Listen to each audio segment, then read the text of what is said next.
তরঙ্গ physics academy, learn physics with Joy. আসসালামু আলাইকুম প্রিয় শিক্ষার্থী সহ আমার সকল শুভাকাঙ্ক্ষী, আমার বন্ধু মহল। গত দুটি ক্লাসে যারা আমাকে like, comment, share, view, subscribe এবং ফলো দিয়ে আমার পাশে ছিল, তাদের সকলের প্রতি আমি আন্তরিকভাবে কৃতজ্ঞ। আমি প্রতিটি ক্লাস সহজভাবে উপস্থাপনের চেষ্টা করি।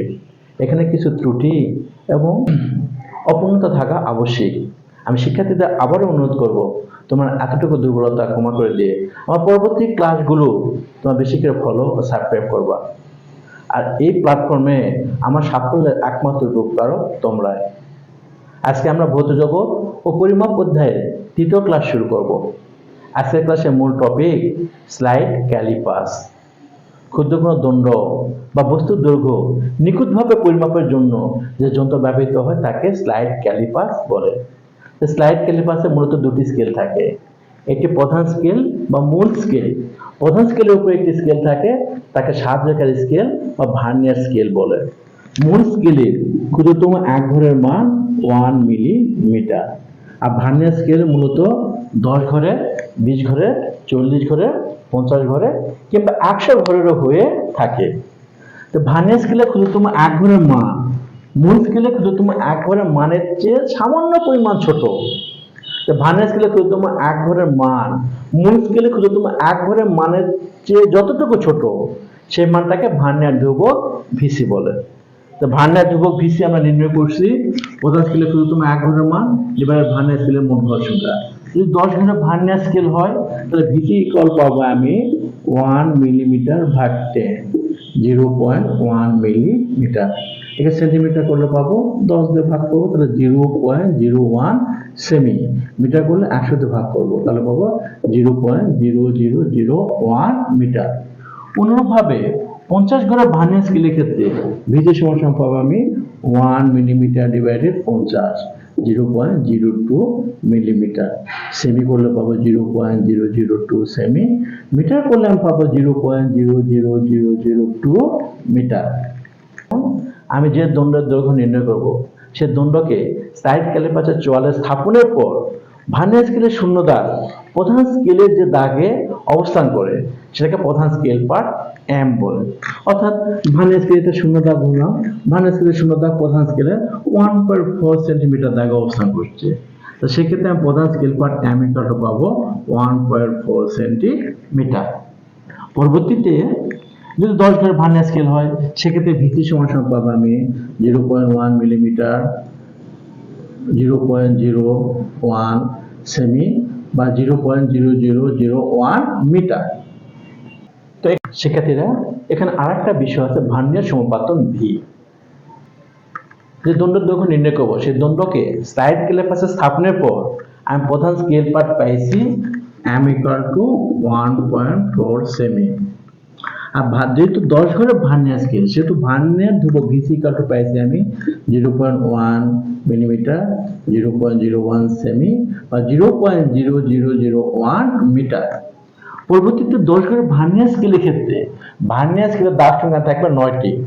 ভার্নিয়ার স্কেলের 9টি দাগের মধ্যে যে কোনো একটি দাগ নিচে প্রধান স্কেলের যে কোনো একটি দাগের সাথে সবচেয়ে বেশি মিলে যাবে। আমি ধরে নিলাম এখানে ভার্নিয়ার স্কেলের 9টি দাগের মধ্যে এখানে 7 নম্বর দাগ নিচে প্রধান স্কেলের যে কোনো দাগের সাথে সবচেয়ে বেশি মিশে গেছে বা মিলে গেছে। সেক্ষেত্রে ভার্নিয়ার সমাপতন ভি ইকুয়াল টু পাবো আমি 7। এখন আমি দণ্ডটির দৈর্ঘ্য নির্ণয় করব। L equal to m plus vc গুণন v। এখানে আমি পার পাইছি 1.4 সেমি পাইছি। এখন একটা জিনিস তোমার খেয়াল করবা, যেহেতু প্রধান স্কেল পার্ট আমি সেমিতে নিছি, এখানে ভার্নিয়ার ধ্রুবক আমি মিলিমিটার কিংবা মিটার নিতে পারবো না, এখানে আমাকে সেমিতে নিতে হবে। সেক্ষেত্রে ভার্নিয়ার ধ্রুবক আমি পাবো 0.01 গুণন ভার্নিয়ার সমান পাইছি 7, এই মানটা আসবে 1.47 সেমি।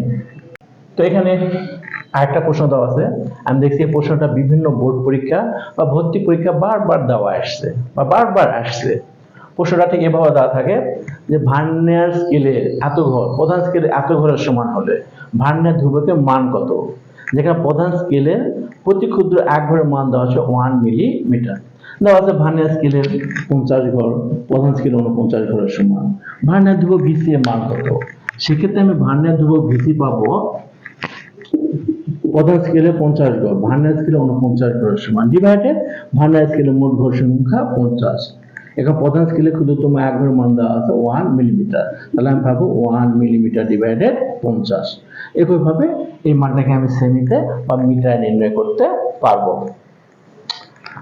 তো শিক্ষার্থীরা, এই প্রশ্নটা বহুবার দেওয়া আছে, তোমরা একটু ভালো করে দেখবা। আর আরেকটা ভাবে প্রশ্ন দেওয়া থাকে যে প্রধান স্কেলে ক্ষুদ্রতম এক ঘরের মান is equal to 1 millimetre, vernier ধ্রুবক ভিসি দেওয়া আছে 0.00001 মিটার। তা ভার্নিয়ার স্কেলের মোট দাগ সংখ্যা বা ঘর সংখ্যা কত? সেক্ষেত্রে আমরা এই সূত্রটা ব্যবহার করে থাকি, VC equal to S divided N. তাহলে এন ইকুয়াল টু পাবো আমি এস ডিভাইডেড ভিসি। এস এর মান দেওয়া আছে 1 মিলিমিটার, এখানে 0.00001 মিটার। তোমরা একটা কাজ করবা, যেহেতু উপরের মানটা মিলিমিটারে দেওয়া আছে, নিচের মানটা মিটারে দেওয়া আছে, এই দুটো মান আমি কি করব, ম্যাচিং করব। হয় এটাকে আমি মিটার করবো, না নিচেরটাকে আমি কি করবো, মিলিমিটার করবো। সেখান থেকে তুমি সহজে ওই ভার্নিয়ার স্কেলে মোট ঘর সংখ্যা নির্ণয় করতে পারবে। তো শিক্ষার্থীরা, এখন আমরা ত্রুটি নিয়ে আলোচনা করব। কোন রাশির প্রকৃত মান ও পরিমাপকৃত মানের পার্থক্যকে তার ত্রুটি বলে। 10 মিটার দৈর্ঘ্যে একটি বস্তু প্রথমে দৈর্ঘ্য পাইছি 10.5 মিটার, পরবর্তীতে দৈর্ঘ্য পাইছি আমি 9.72 মিটার। তাহলে এখানে ত্রুটি কত হবে? ত্রুটি হবে 10.5 বিয়োগ 10 ইকুয়াল টু 0.5 মিটার, নতুবা হবে 10 বিয়োগ 9.72 ইকুয়াল টু, এখানে একটা মান পাবো আমরা 0.28 মিটার। ত্রুটির ক্ষেত্রে তোমার সবাই মনে রাখবা, সবাই আমরা বড় মানটা গ্রহণ করব। এখন আমরা কিছু ত্রুটি আলোচনা করব। লম্বন বা পর্যবেক্ষণ ত্রুটি। সাধারণত পর্যবেক্ষকের পর্যবেক্ষণের দুর্বলতার কারণে এ ধরনের ত্রুটি পরিলক্ষিত হয়। পৃথক ত্রুটি, স্ক্রু জাতীয় কিছু যন্ত্র আছে, যে যন্ত্রের স্ক্রু কখনো ঢিল হয়, কখনো টাইট হয় বা কখনো ক্ষয়ে গিয়ে এ ধরনের ত্রুটি উদ্ভব হয়।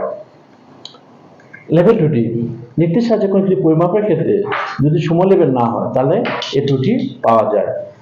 পুনরাবৃত্তি বা নিয়মিত ত্রুটি, অ্যামিটার, ভোল্টমিটার বা মিটার বেজে একই রাশি বারবার পরিমাপের ক্ষেত্রে যে ত্রুটি পরিলক্ষিত সেটা হচ্ছে পুনরাবৃত্তি বা নিয়মিত ত্রুটি। প্রান্ত দাগ ত্রুটি, এমন কোনো যন্ত্র আছে যা আমরা অনেকদিন থেকে ব্যবহার করি না, না করার ফলে যে কোনো প্রান্ত ক্ষয়ে গিয়ে এ ধরনের ত্রুটি পরিলক্ষিত হয়। সূচক ত্রুটি, শান্ত আলোকীয় যন্ত্রে সূচক ত্রুটি দেখা দেয়। শূন্য ত্রুটি, সাইড ক্যালিপার, স্ক্রু গজে এ ধরনের ত্রুটি উদ্ভব হয়। লঘিষ্ঠ গুণক ত্রুটি, স্ফেরোমিটার ও স্ক্রু গজে এ ধরনের ত্রুটি পরিলক্ষিত হয়। আমরা ত্রুটি দুই ধরনের পাই, একটা হচ্ছে চূড়ান্ত ত্রুটি বা পরম ত্রুটি, এটা হয় প্রকৃত মান বিয়োগ পরিমাপকৃত মানের পার্থক্যকে চূড়ান্ত ত্রুটি বা পরম ত্রুটি বা ত্রুটি বলে। আরেকটা আছে আপেক্ষিক ত্রুটি, চূড়ান্ত ত্রুটি এবং প্রকৃত মানের অনুপাতকে আপেক্ষিক ত্রুটি বলে। আপেক্ষিক ত্রুটি সবসময় আমরা শতকরা হিসেবে পরিমাপ করে থাকি। এখানে একটা গাণিতিক সমস্যা দেওয়া আছে, m equal to 100 plus minus 2 KG, অর্থাৎ প্রকৃত ভর 100, কখনো ভর 102 কেজি হয়েছে, কখনো 98 কেজি হয়েছে, এবং আয়তন v equal to 100 plus minus 3 metre cube, অর্থাৎ আয়তনের প্রকৃত মান 100 মিটার কিউব, কখনো 97 মিটার কিউব হয়েছে, কখনো 103 মিটার কিউব হয়েছে। ঘনত্ব শতকরা ত্রুটি কত? তো ঘনত্ব কাকে বলে? কোনো বস্তু একক আয়তনে ভরকে তার উপাদানের ঘনত্ব বলে। ঘনত্ব রো ইকুয়াল টু পাই আমরা m ডিভাইডেড v। এখানে প্রথমে m এর মান দেওয়া আছে 100, v এর মান দেওয়া আছে 100, আমরা রো পাইছি 1 কেজি মিটার ইনভার্স 3। এখানে চারটা অপশন আছে, শিক্ষার্থীরা ভালো করে একটু লক্ষ্য করবা।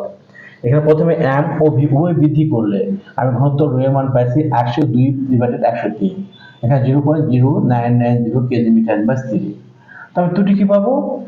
ত্রুটি পাইছি আমি প্রকৃত মান 1 বিয়োগ পরিমাপকৃত মান পাইছি 0.09 ডিভাইডেড প্রকৃত মান গুণ 100%, সেক্ষেত্রে আমি পাইছি 1% পাইছি।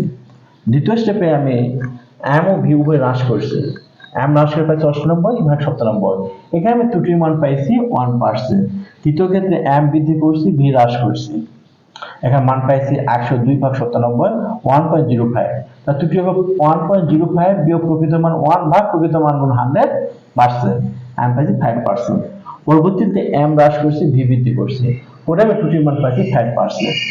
এর আগে তোমাদের আমি বলছি এক্ষেত্রে আমরা বড় মানটা গ্রহণ করব। এক্ষেত্রে ঘনত্বের শতকরা ত্রুটি হবে 5%। নেক্সট ক্লাসে আমরা আরো ত্রুটি সম্বন্ধে গাণিতিক সমস্যা সমাধান করব, এবং আরো দুটি যন্ত্র আছে স্ক্রুগল ও ফেরবিটার নিয়ে আলোচনা করব। ততক্ষণ তোমার সকলে সুন্দর সুস্থ থাকবা এই আশা রেখে আজকের ক্লাসে এখানে বিদায় নিচ্ছি। আসসালামু আলাইকুম।